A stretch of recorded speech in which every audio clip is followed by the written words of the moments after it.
खबर जयपुर से है, जहां सेंट्रल जेल की बंदियों को होटल ले जाने के मामले में 5 पुलिसकर्मियों समेत 13 आरोपियों को गिरफ्तार किया गया है। जानकारी के मुताबिक मामले में जयपुर रिजर्व पुलिस लाइन के head constable Suresh Kumar, constable Vikas, Amit Kumar, Manoj Kumar और दिनेश कुमार को गिरफ्तार किया गया है।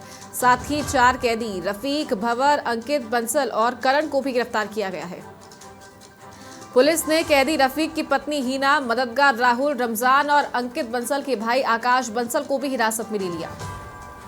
सभी कांस्टेबलों ने जेल प्रशासन और जेल अस्पताल के डॉक्टर की मिली भगत से इलाज के बहाने कैदियों को फरार कराया था, जिसके बाद सभी कैदी अपनी महिला मित्रों और पत्नी से मिलने होटल पहुंच गए थे। जिसकी सूचना मिलने पर कमिश्नरेट की सीएसटी टीम ने एयरपोर्ट और जालूपुरा थाना पुलिस की मदद से पूरे रैकेट का पर्दाफाश किया। फिलहाल पुलिस जेल प्रशासन और जेल अस्पताल के कार्मिकों की मिली भगत और वसूली की संलिप्तता को लेकर जांच पड़ताल कर रही है।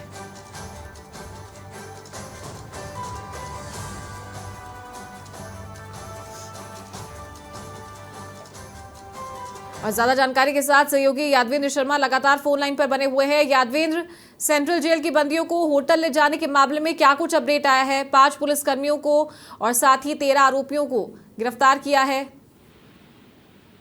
देखिए चारू, पूरे प्रकरण में 13 लोगों को गिरफ्तार किया गया, जिसमें 5 पुलिसकर्मी भी शामिल है जो कि जयपुर पुलिस रिजर्व लाइन में पदस्थापित थे। ये वो पुलिसकर्मी है जो कि हमेशा चालानी गार्ड के रूप में आते थे और अधिकांश पेशी पर यही लोग ले जाते थे। ऐसा रिकॉर्ड जो है सामने आया। पिछले 2 दिनों का तो रिकॉर्ड सामने आया, लेकिन आ चुकी इन्वेस्टिगेशन लालकोटी थाने के सब इंस्पेक्टर बन्ना लाल कर रहे हैं, तो उन्होंने अपनी तफ्तीश में ये रिकॉर्ड जो है जेल प्रशासन से मांगा है कि पिछले 6 महीने में कौन कौन से चालानी गार्ड बंदियों को लेकर के बाहर गए हैं, किसी भी अस्पताल में इलाज के बहाने या अन्य किसी के बहाने।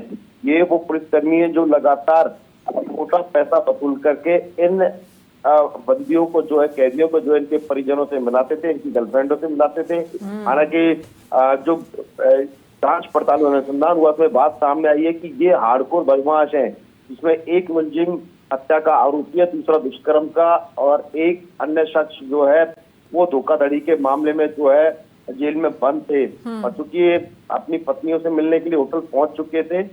चौंकाने वाली बात यह है कि 2 आरोपी, जिसमें भंवर और एक रफीक जो कि हत्या का मुलजिम है, ये दोनों ने तो पूरी प्लानिंग जो थी रची और उसके बाद ये होटल गार्ड तक पहुंचे, जालूपुरा स्थित होटल तक, और उसके बाद यहाँ से भागने वाले थे।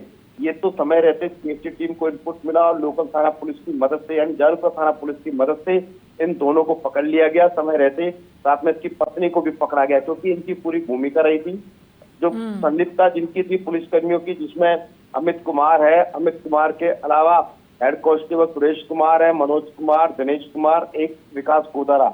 इन 5 को हालांकि विभाग से सस्पेंड कर दिया गया है और उन्हें गिरफ्तार किया गया है।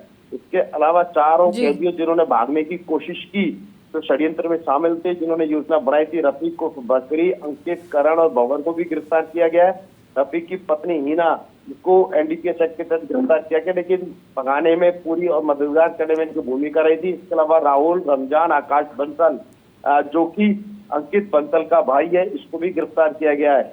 ये पूरा षड्यंत्र अच्छा खासा चल रहा था और सबसे बड़ी बात है इनकी संलिप्तता, क्योंकि जेल में मौजूद डॉक्टरों की मिलीभगत से थी, क्योंकि इलाज के बहाने ये लोग यहाँ पर आए थे। साधारण इलाज था, लेकिन डॉक्टरों ने इनको गंभीर बता करके इनको एसएमएस रेफर किया।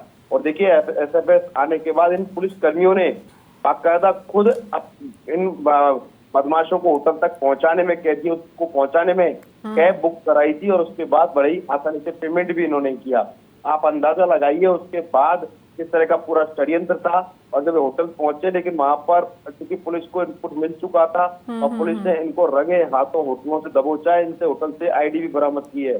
तो मिली भगत पूरी थी। इसके अलावा जेल के कुछ सेवादार अभी भी इसमें शामिल है, जिनको पुलिस जो है प्रोटेक्शन वारंट पर लेके आएगी, जिसमें अलीम और एक अन्य शख्स सेवादार आनंदी है।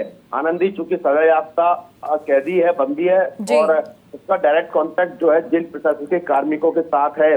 किस तरह का लेन देन हुआ था, 25,000 से 28,000 रुपए का लेन देन हुआ था, वो फोन पे के जरिए कैसे इन तक पहुंचता था, कैसे जेल प्रशासन तक पहुंचता था, कैसे पुलिस कर्मियों तक पहुंचता था, कैसे डीलिंग होती थी, इन सब विषयों के बारे में पुलिस की जो टीम इन्वेस्टिगेशन कर रही है।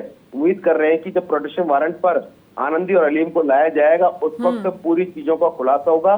इसके अलावा बाहरी रूप में कुछ और भी मददगार थे जिनकी डायरेक्ट सेटिंग जो थी वो इन पुलिसकर्मियों के साथ थी। इसके अलावा जेल प्रशासन के साथ थी और इसी के चलते, इसी संलिप्तता के चलते लंबे समय से पूरा रैकेट जो था जेल में चल रहा था।